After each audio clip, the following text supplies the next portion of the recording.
श्री राम, जय श्री बालाजी महाराज। मंगलवार के व्रत की पूर्ण जानकारी, पूर्ण विधि, मंगलवार के व्रत रखने से क्या बेनिफिट होएगा, मंगलवार के व्रत हमें कब से शुरू करने चाहिए, मंगलवार के व्रत जब हम शुरू करते हैं तो हमें क्या खाना चाहिए, मंगलवार के व्रत के दौरान हमें कौन सा दिव्य पाठ करना चाहिए, मंगलवार के व्रत के दौरान हमें किस प्रकार से संकल्प लेना है, सारी जानकारी एक ही वीडियो में आपको प्राप्त हो जाएगी। तो अगर वीडियो अच्छी लगती है तो लाइक कीजिए, चैनल को सब्सक्राइब कीजिए और बेल आइकन बटन को दबाना ना भूलिए। व्रत व्रत एक ऐसी तपस्या होती है जो हम अपने इष्ट, अपने आराध्य के प्रति हम रखते हैं, अपने भाव हम प्रकट करते हैं और पूर्ण दिन जो होता है हमारा, हम एक संकल्प लेकर कार्य करते हैं कि हम हे प्रभु आपके नाम का व्रत रखेंगे, इस चीज का त्याग करेंगे, हमें शक्ति प्रदान हो। सबसे पहली बात तो ये होता है कि जैसे कई बार अनुव्रत होते हैं, छोटे छोटे व्रत, लेकिन जब मंगलवार का हम व्रत करते हैं, एक तो आपके ऊपर अगर मंगल की दशा चल रही होती है तो मंगल की दशा जो है क्रूर दशा, भ्रमति मंगल की रूप की दशा, ये शांत रहती है। दूसरी बात ये होती है कि जब भी कभी भी आप मंगल के व्रत रखते हो और हनुमान जी की पूजा करते हो तो आपके ऊपर जो आने वाली विपदा होती है या संकट होते हैं, ये कुछ भी कार्रवाई अगर आपके साथ होने वाली होती है तो वो सब टल जाती है। भूमि से जुड़ा हुआ लाभ आपको हर वक्त जो है प्राप्त होता है। अगर भूमि से जुड़ा हुआ लाभ होता है, व्रत रखने से आपको प्राप्त होता है संपत्ति, क्योंकि अगर मंगल की दशा, अगर आप वृश्चिक लगन के हो या मेष लगन के हो तब उसमें भी प्रभावशाली बहुत होती है। अगर आपका मंगल जो है बीमार है तो आपके शरीर में असाध्य रोग बना रहता है, बीमारी बनी रहती है, तो मंगल के व्रत रखने से आपका शरीर जो है निरोगी हो जाएगा। क्यों हो जाएगा? क्योंकि मंगल जो है हमारे कुंडली में या कहीं ना कहीं हमारे ऊपर जो मंगल की दशा होगी या वो भी शांत हो जाएगी। अब हमारे परिवार पर अगर कोई तंत्र प्रतिक्रिया करी होगी तो उसमें भी आपका मंगल का व्रत रखने से आपके शरीर में एक ऊर्जा का वास उत्पन्न होने लग जाएगा।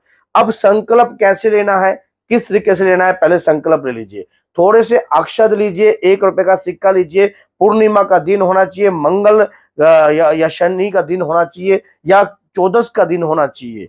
तो आप हनुमान जी का स्वरूप का ध्यान कर हनुमान जी को ध्यान में रखकर आप संकल्प लीजिए, जल का लोटा भरकर कि हे बाबा हनुमान, हे दादा हनुमान, मैं आपके प्रिय व्रत रख रहा हूं, आपके नाम से रख रहा हूं। हे प्रभु मुझे कृपा प्रदान हो, मुझे शक्ति प्रदान हो, मुझे धैर्य प्रदान हो, मेरे ऊपर किसी भी प्रकार की कोई भी माया ना चल पाए। हे प्रभु मैं आपसे कुछ धन की आशा नहीं कर रहा, मैं सिर्फ अपने घर में सुख और समृद्धि के लिए इन व्रतों को रख रहा हूं। वो चावल और जो 1 रुपए का सिक्का था वो जल में छोड़ दीजिए।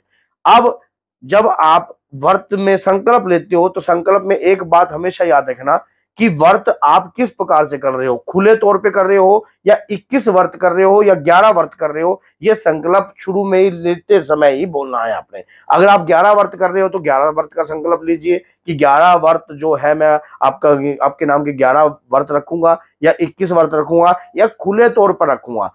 जैसे कि 11 व्रत है तो उसमें 11 दिन के बाद आप उसका उद्यापन कीजिए, हनुमान जी को चोला अर्पण कीजिए और 11 व्रतों के दौरान जो है सुंदरकांड का पाठ आप कर सकते हो, सुंदरकांड का पाठ कर सकते हो, हनुमान चालीसा के 7 पाठ कर सकते हो। ये आपके भाव के अनुसार है। जब आप व्रत रखते हो मंगलवार का दिन से तो आपने उसका उद्यापन भी अगर 11वें दिन जो है ब्राह्मण को भोजन खिलाकर, 12 वर्ष का जो बच्चा जिमाकर, 12 वर्ष की आयु से कम बच्चा हो उसको आपने कुछ लड्डू, घर में देसी घी की पूड़ियां और हलवा, ये सब कुछ जो है आपने पहले चोला चढ़ाना है बाबा को। उद्यापन की बता रहा हूँ, पहले चोला चढ़ाना है, फिर ब्राह्मण स्वरूप बच्चे को आपने जो है उसके कपड़े लेके देने हैं और उसको अपने घर में भोजन खिलाना है और दक्षिणा देकर उससे आशीर्वाद ग्रहण करना है।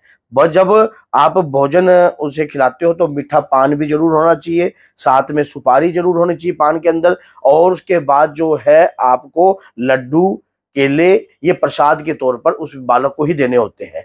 तो उस दौरान जो आप उनसे आशीर्वाद लीजिए कि 11 दिन के दौरान अगर मुझसे त्रुटि हुई हो तो मुझे माफ करना। अगर 21 दिन का करते हो, 41 दिन का करते हो, तब भी इस प्रकार से कर सकते हो। जब आप सुंदरकांड का पाठ कर कभी संकल्प को पूर्ण कर सकते हो, उद्यापन कर सकते हो, उसके बाद चोला चढ़ा सकते हो। ये आपके ऊपर डिपेंड है कि आप किस प्रकार की पूजा याचना करना चाहते हो। अपने भाव प्रकट करे जाते हैं भगवान के प्रति। अब बात आ जाती है, जैसे आपने ये कार्य किया, अब बात आ जाती है कि आप खुले तौर पर व्रत रख रहे हो। खुले तौर पर व्रत रखने, ये जो शुरुआती तौर है, जब अच्छे दिन से शुरुआत कर दीजिए। हनुमान जन्मोत्सव, नवरात्रि का समय, पूर्णिमा का समय, या कोई भी ऐसा समय हो जो महत्वपूर्ण हो, रामनवमी, इस पर भी आप ले सकते हो कि मैं आपके खुले व्रत करूंगा, हर मंगलवार करूंगा, जब तक मैं जीवन मेरा है तब तक मैं आपके नाम के व्रत करता रहूंगा। उस मंगलवार आपको क्या खाना होता है, और जो 11 दिन वाले रखेंगे उसमें भी क्या खाना होता है, ये भी सुन लीजिए। आप मीठा चीनी के पराठे खा सकते हो, हलवे से भी व्रत को खोल सकते हो, और संध्या कालीन जब सूर्य छिपने अवस्था में हो तभी व्रत को खोलना चाहिए। गऊ ग्रास निकालकर, गाय के नाम का ग्रास निकालकर आपको व्रत खोलना है। और व्रत के दौरान आप ब्रह्मचारी का पालन रखोगे, गंदी दृष्टि नहीं रखोगे, अपने मन में शुद्ध विचार रखोगे, और अपने आप ऐसे माहौल में नहीं बैठोगे जहां आपके बड़ों की निंदा होती हो, जहां गुरु की निंदा होती हो, जहां दादा हनुमान जी के बारे में अपशब्द बोलने जाने की कोशिश कोई व्यक्ति करता हो। तो ऐसे स्थान को आप कभी भी अपने आप वहां बैठकर मान लो अपनाओगे नहीं, वहां से अपना रास्ता नाट लोगे, वहां पर नहीं कार्य करोगे। अपने मन में सामने वाले व्यक्ति के प्रति छल कपट मत रखना।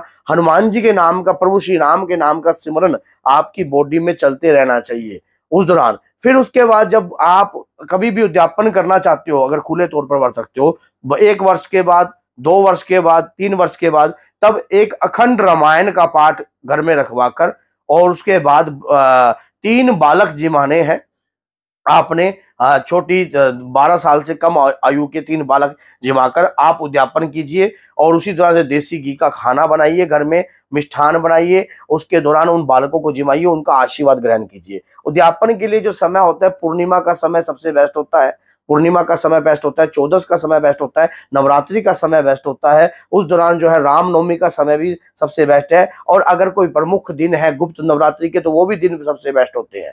तो इस प्रकार से आप उद्यापन कर अपना पूर्ण विधि से, विधान से कार्य कर सकते हो। जब भी आप व्रत रखते हो, व्रत में एक बात याद रख लेना, व्रत जो होता है, क्या कई बार वो होता है कि व्रत नाम वर्ताने का, बाकी ढकोसला खाने का। रात को कई लोग क्या है, मंगलवार का व्रत रखते हैं, रात को 12 बजे फिर चढ़ने लग जाते हैं। ये काम कभी नहीं करना चाहिए। आपको सुबह व्रत के दौरान, जैसे कि सुबह सेब ले लीजिए, दूध का गिलास ले लीजिए उस दौरान, या केले ले लीजिए। उसके दोपहर में आप फल फ्रूट ले सकते हो। उसके बाद जब संध्या कालीन आप व्रत को खोलो, उस दौरान जो है आप व्रत को खोलने के बाद मीठे से ही व्रत को खोलना है। उस दौरान जो है हनुमान जी का जो व्रत होते हैं वो मीठे के होते हैं।